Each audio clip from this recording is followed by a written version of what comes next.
જય દ્વારકાધીશ મિત્રો। ફરજ, મેં તો હંમેશા તારી આંખો હસતી જ જોઈ છે। અત્યારે પહેલી વાર તારી આંખોમાં મેં આંસુ જોયા। કોહિમા, આપણામાં કહેવાય છે કે ઈશ્વર બધી વ્યવસ્થા અગાઉથી કરતા જ હોય છે। એટલે આપણામાં કહેવત છે, કોડીને કણ અને હાથીને મણ।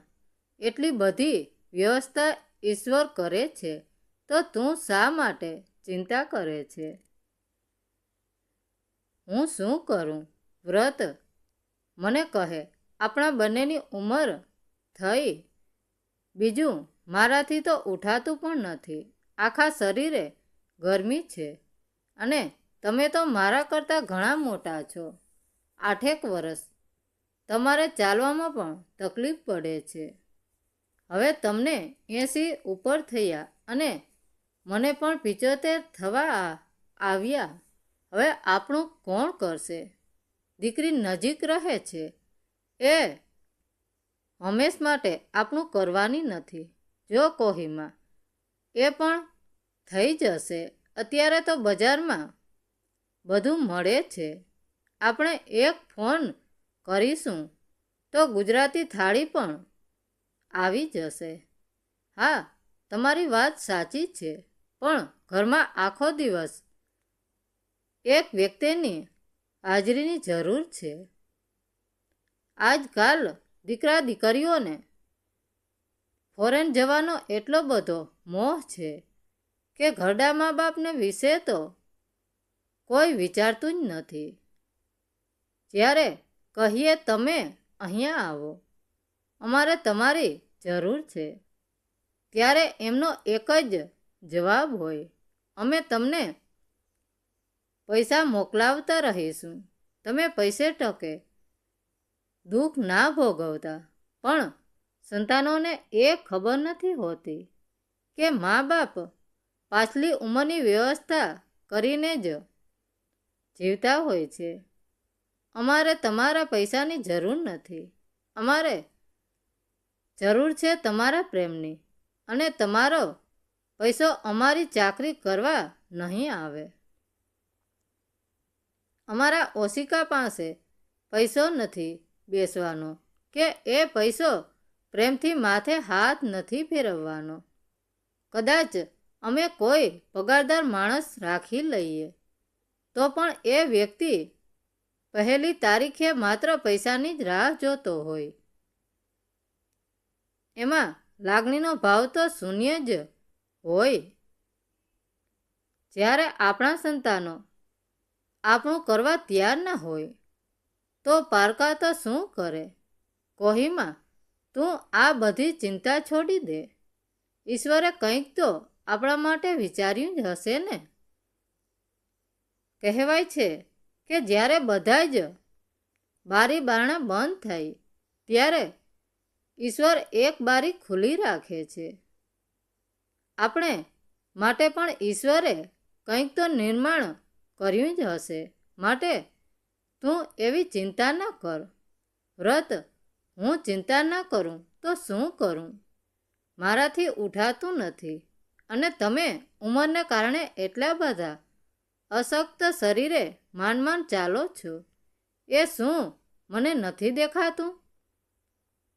આપણી દીકરી છે પણ એ 2 દિવસ આવીને જતી રહી। એ અહીંથી નજીક જ રહે છે, એના પણ દીકરા દીકરીઓ બધા જ છે, પણ આપણા માટે એમને સમય નથી। દીકરો બીમારીની વાત સાંભળી અને એક જ વાત બોલે છે, કેટલા પૈસાની જરૂર છે? હું મોકલી આપું, તમે સહેજ પણ ચિંતા કરતા નહીં। થોડી વાર અટકીને એ બોલી, વ્રત, યાદ છે કે આપણે આપણી દીકરીને કહેલું કે તારે અમારી ચાકરી કરવી પડશે? તારો ભાઈ તો ફોરેન રહે છે, એના બદલામાં હું તને આખી મિલકત આપી દઈશ। મારે દીકરાને કંઈ આપવું નથી, એ તો પૈસે ટકે સુખી જ છે। તમે બસ ચિંતા ના કરતા અને અમારે જરૂર હોય ત્યારે તમે બધા અહીં રહેવા આવી જજો। આપણું ઘર આમ પણ મોટું છે, પણ દીકરીને મા બાપની ચાકરી કરવાની ઈચ્છા ન હતી. એ તો કહેતી કે મારો પણ સંસાર છે, મારા પતિ, મારા બાળકો, એ બધાની સંભાળ રાખું કે તમારી રાખું. કોહિમા વિચારતી હતી કે બંને નાના બાળકો, સાસરેથી પાછી આવેલી નણંદ અને ઘરડા સાસુ સસરા, એ બધાની તો એ કેટલી સંભાળ રાખતી હતી. ક્યારેય એને કહ્યું નથી કે મારી પાસે સમય નથી. જ્યારે આપણી દીકરી આપણને કહે છે મારી પાસે સમય નથી, એ નોકરી કરતી નથી, એના દીકરા દીકરીઓ પણ મોટા થઈ ગયા છે. કોહિમા, આપણા કોઈ પણ પ્રશ્નનો ઉકેલ આવશે જ. તું તો દરરોજ ભગવાનની 2 કલાક સુધી સેવા પૂજા કરે છે, તો શું તારા ભગવાન એટલું નહીં સાંભળે? તમારી વાત સાચી છે, પણ આપણે ભગવાન પાસે તો કાંઈ માગતા નથી. વ્રત, તને ખબર છે આપણી દીકરી આપણી બાજુના બંગલામાં રહેતી મારી બહેનપણીને કહેતી હતી કે મા બાપની સેવા કરવાની ફરજ દીકરાની છે, દીકરીની નથી. હું શા માટે મારા મા બાપની ચાકરી કરું? જે થવાનું હોય એ થાય. અને ભાઈ, મિલકત નથી લેવાનો તો બધી મિલકત મને જ મળવાની છે ને? હું કંઈ ટિફિનવાળી છું કે દરરોજ સવાર સાંજ ટિફિન આપવા જાઉં? ભલે ને નજીક હોય, મારે તો રોટલા ટીપવા પડે છે ને હું દરરોજ શા માટે કરું? ભાઈ અમેરિકામાં જલસા કરે અને હું વેટ કરું. હું શા માટે કરું? બજારમાંથી ટિફિન મગાવી લે. મારી કોઈ ફરજ નથી. મેં એટલે જ કહેલું કે હું એકના એક છોકરા જોડે જ પરણીશ. મારી કાંઈ બધાની ચાકરી કરવાની ફરજ નથી. જ્યારે એની બાજુમાં રહેતી પડોસણ એની ખબર કાઢવા આવી ત્યારે કહ્યું, કોહિમા, તું કોઈ બાઈ રાખી લે. તું તારી પસંદગીનું ભોજન બનાડાવીને જમી શકીશ. વધારે પડતી અપેક્ષા એ દુઃખનું કારણ છે. આ ઉંમરે તો આપણે આપણી ખુશી શોધીને ખુશ રહેવું જોઈએ. લોકો આગળ દુખડા રડવાનો કોઈ અર્થ જ નથી. તારી વાત સાચી છે, પણ લાગણીથી કામ કરે અને વિશ્વાસુ કોઈ વ્યક્તિ જો તારા ધ્યાનમાં હોય તો મોકલ. પૈસાની ચિંતા ના કરતી. થોડી વાર પડોસણ કોહિમા સામે જોતા બોલી, તને વાંધો ના હોય તો મારી દીકરી સાસરેથી પાછી આવી છે. એના પતિનું અવસાન થતાં એના સાસરિયાએ એને કાઢી મૂકી. એ નોકરી કરવાનું કહે છે, પણ ત્યાં કેવા માણસો સાથે પાનારો પડે એ કઈ રીતે ખબર પડે? મારા દીકરા વહુને એ બિલકુલ ગમતી નથી. મારી દીકરી નોકરી શોધે છે તો એ તારી પાસે રહે તો તને વાંધો છે? તું પગાર ના આપીશ. આ તો સેવાનું કામ છે. કોહિમાએ કહ્યું, આંધળાને આંખ મળતી હોય એથી વિશેષ એને શું જોઈએ? થોડી વાર અટકી અને કોહિમા બોલી, આજથી જ તારી દીકરી વિશ્વાને મારે ત્યાં મોકલી દે. જો કોહિમા, તું મારી દીકરીને તારી દીકરી માને છે માટે પૈસાની વાત ના કરીશ. એ ઘરનું બધું કામ કરશે. કામવાળી તો કામ કરશે જ. વિશ્વા રસોઈ કરશે અને અમને સાચવશે. રાતના પણ અમારી સાથે રહેશે. કંઈ પણ જરૂર પડે તો એ અમારી સાથે જ હશે, તો અમને હૂફ રહેશે. હવેથી તારી દીકરી એ મારી દીકરી છે એવું સમજજે. મને ખબર છે તું તો એને નાનપણથી તારી દીકરી જ માને છે. વિશ્વાએ થોડાક દિવસોમાં બંનેના મન જીતી લીધા.